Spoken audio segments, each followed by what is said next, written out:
Olha, que Deus abençoe a sua vida em nome do Senhor Jesus Cristo, você e toda a sua família.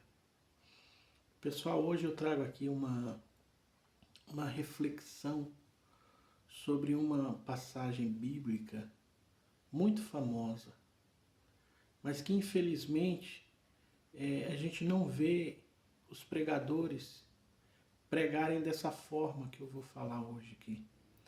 Se você tem interesse na salvação, eu peço que você fique até o final desse vídeo para que você possa compreender o quão difícil é a salvação.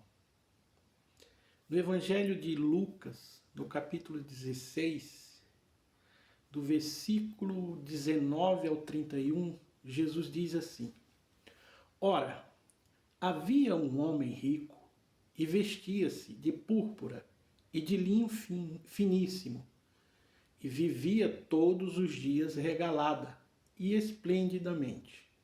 Havia também um certo homem mendigo chamado Lázaro, que jazia cheio de chagas à porta daquele, ou seja, do rico, e desejava alimentar-se com as migalhas que caíam da mesa do rico. E os próprios cães vinham lamber-lhes as chagas. E aconteceu que o mendigo morreu e foi levado pelos anjos para o seio de Abraão.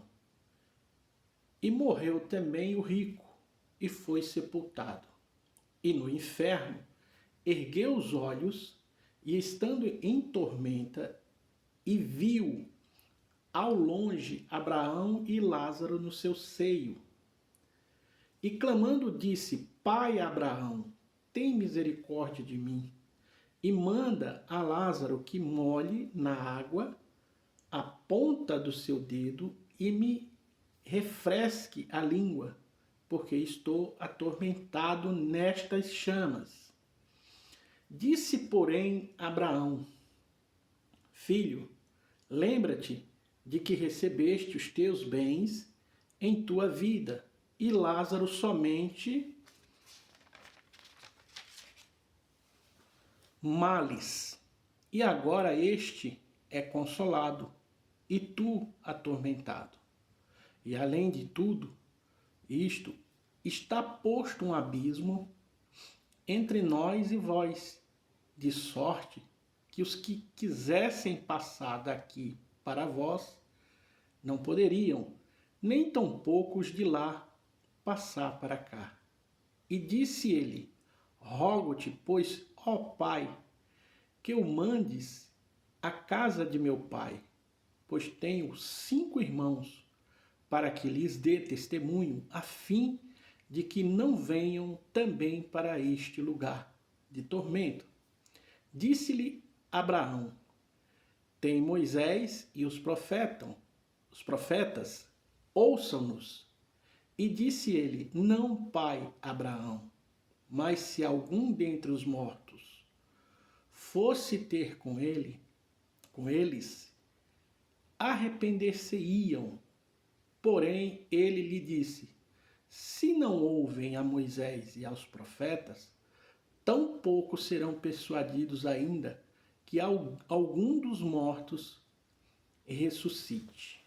Bom, pessoal, a questão é o seguinte: 3 características muito importantes a gente vê nesse homem que foi para o inferno, né? Quando a gente assiste pregações sobre esse assunto, normalmente o pregador ele foca no cara que foi para o céu, que no caso é o Lázaro, né?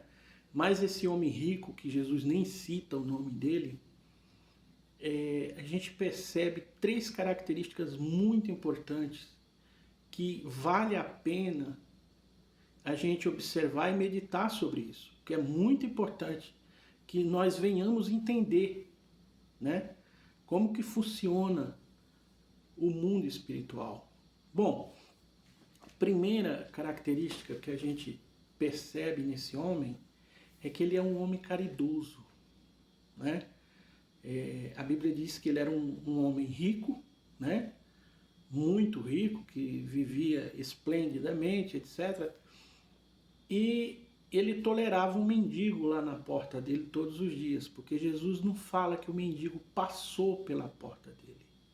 Jesus fala que ele jazia à porta do rico, que quer dizer que esse homem vivia ali, né, na porta do rico, e se alimentava das migalhas que caíam da mesa desse rico, né?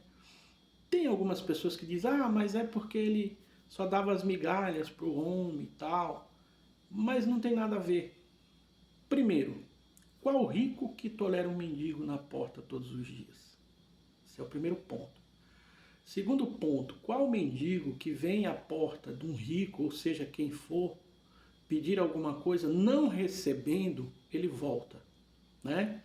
Então significa que ali havia, de certa forma, estabelecido um relacionamento amistoso, onde um ajudava o outro, né? No caso, o rico ajudava o pobre. Esse é o primeiro ponto, ele era um homem caridoso, esse que tinha ido para o inferno. O segundo ponto que a gente observa é que ele tinha amor ao próximo. Por que esse texto mostra que ele tinha amor ao próximo? Porque ele estava num lugar de desesperança, porque o inferno é um lugar de desesperança, um lugar de tormento, de dor. E ainda assim ele estava preocupado com os 5 irmãos que haviam ficado na terra. Ele insiste com Abraão, envia Lázaro à casa de meu pai, para que ele venha, né, falar com os meus irmãos, para que eles não venham para esse lugar de tormento. Segundo ponto. Terceiro ponto, esse homem, ele era um homem da fé, porque ninguém chama Abraão de pai se não for da fé. Bom, a pergunta é o seguinte, a pergunta muito importante é essa. Se ele era caridoso, se ele tinha amor ao próximo, e se ele era da fé, por que ele estava no inferno? Olha só como é interessante essa pergunta. O cara era caridoso, tinha amor ao próximo e era da fé. Mas por que ele estava no inferno então? E nota-se que nesse texto a Bíblia não fala do pecado dele. Por exemplo, não fala assim, ele foi para o inferno porque ele mentia, ele foi para o inferno porque ele adulterava. Não, não fala nada disso. Por que não tem isso? Não tem nada disso na Bíblia. Porque Jesus, na verdade, ele está querendo chamar a atenção para uma outra realidade, né? Às vezes você vê por aí pessoas que dizem assim, eu não faço mal para ninguém, se eu não puder ajudar, eu não atrapalho, eu sou uma pessoa boa, por que eu iria para o inferno? Né? Por que eu iria para o inferno? Bom, esse texto mostra por quê, né? Porque o cara era caridoso, o cara tinha amor ao próximo e o cara era da fé. E ainda assim estava no inferno. E a resposta para essa pergunta é muito simples.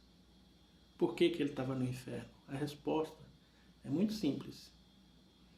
E você vai conhecer essa resposta agora. Não basta você ser caridoso, não basta você ter amor ao próximo, e não basta você dizer que é da fé. Se você não buscar o reino de Deus e a sua justiça, como também está escrito, Jesus falou isso, com todas as suas forças e de todo o seu coração, abrindo mão de tudo, se você não fizer isso, ainda que você seja uma pessoa boníssima, infelizmente você e eu, qualquer pessoa, não vai poder entrar no reino de Deus. Esse texto que Jesus narra nessa passagem, deixa isso de forma bem clara. Tá entendendo? Porque ou você busca o reino de Deus em primeiro lugar e a justiça do reino de Deus, como está escrito, ou ninguém entra no reino de Deus. Isso é uma realidade muito forte Porque muitas pessoas estão se perdendo porque acham que porque elas são boazinhas, porque elas fazem caridade, porque elas dão esmola e etc, etc, etc, elas vão entrar no reino de Deus. O reino de Deus não entra por meio dessas coisas. Essas coisas são obrigações do ser humano. Cada um de nós devemos olhar para o próximo, devemos fazer o melhor pelas outras pessoas, mas acima de tudo nós devemos buscar o reino de Deus e a justiça de Deus com todas as nossas forças e de todo o nosso coração, para que nós possamos, de fato e de verdade, entrar no reino de Deus. Olha, que Deus abençoe a sua vida e que você tenha absolvido essa mensagem e guarda no teu coração, porque isso é muito forte. Que Deus ilumine em nome de Jesus a tua vida e de toda a tua família. Amém?